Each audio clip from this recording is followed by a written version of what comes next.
Hi everybody and welcome back to class. It's Mark here on a rainy Monday morning.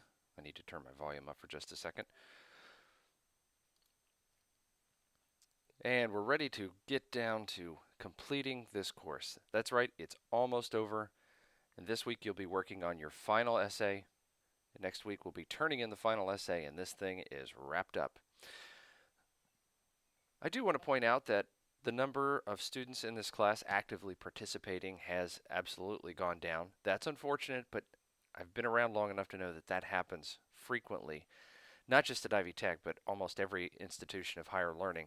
Summer courses sound like a great time to take less time and get a course out of the way, but there's a lot of work in this in a very short period of time. So hats off to everyone who is still actively participating in the class.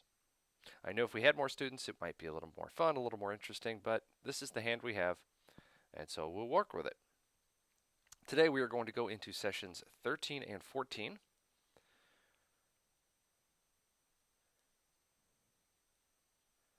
And we'll take a look at the first draft of the argument. Now, as we talked about in the previous video, in your informative essay, the point was not to take a stand, but simply show both sides of an issue. In this one, and I think this is more fun, you absolutely get to take a stand and try and prove your position, your point of view, your perspective to be the right one. So for learning activities, we have two chapters. Chapter 13, Making Arguments, and Chapter 11, Making a Persuasive Appeal. We do want to be persuasive in this essay. And you'll be turning in your first draft. Not the final, just the first draft. So let's open up the learning activities. There, of course, is the textbook, and here is the writing project. Don't need to look at the textbook. I know you will. But I do want to point out a couple things on the draft of the writing project.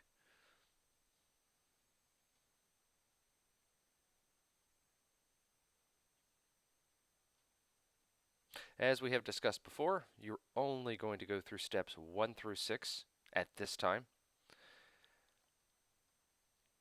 And you're going to take the same subject that you used for writing project 3, the informative essay, but this time you are going to insert your own thoughts, your own opinions, because you're trying to persuade. Now, there's a couple of different approaches you can take to this. You can try and solve the problem that you wrote about for the informative essay by advocating a course of action. You can assert a position stating what you think the evidence means. You can inquire more deeply, which means you may not be proposing solutions, but you're really digging deep into the issue. And then the last one, and probably the most fun, to prevail by proving that your point of view is the correct one. Notice in step 2 it says, remember, you must include information on who needs to hear your perspective. Who are the people that are affected by this issue? You do not need to do the situational analysis. It's not necessary. Just write the draft. We're going to do about 1,250 words for the draft, 1,500 for the final. Yeah, that's a longer paper, but the papers have been getting progressively longer as this course has gone on, and I know you're up to it. And as it points out, you're going to turn in a first draft in session 13. You will get feedback from your peers. That comes in session 14. You'll also get feedback from me. So when we get to next week and it's time to turn in the final version, it'll be as tight as possible. And once you get to step 6, stop. You don't have to do the rest of those.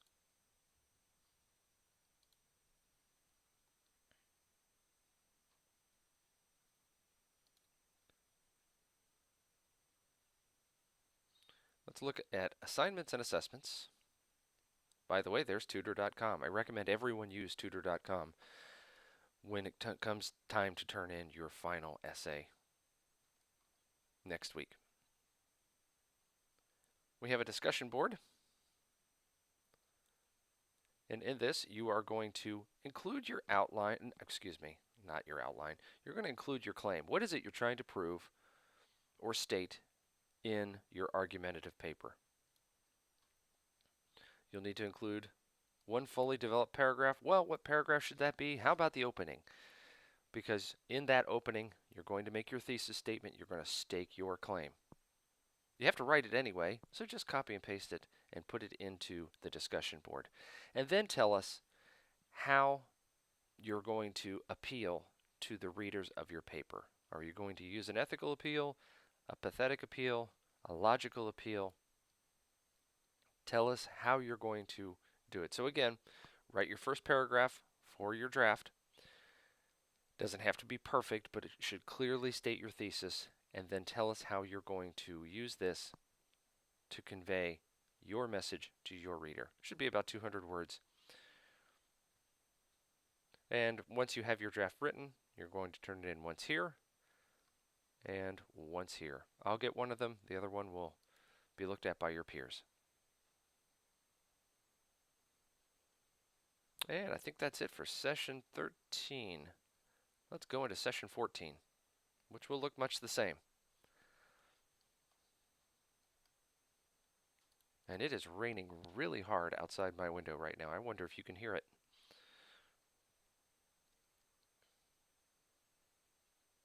So for session 14, 2 more chapters to look over. Chapter 14 on presenting a proposal, and chapter 26, avoiding common problems in style and grammar. And this is important because there's a short quiz on the use of commas.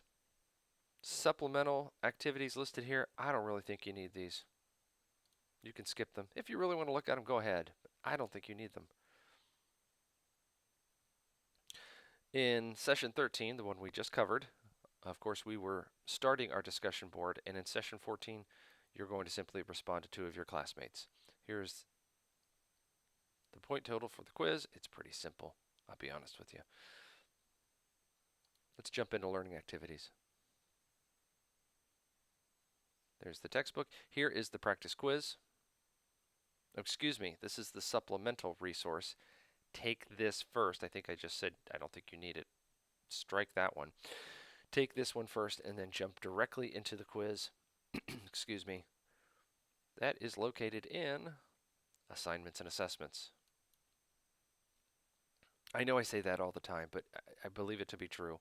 If you do the practice activity first and then go immediately into the quiz, you'll do well. As we talked about in session 13, stating your claim and telling us what sort of approach you're going to use, and in session 14,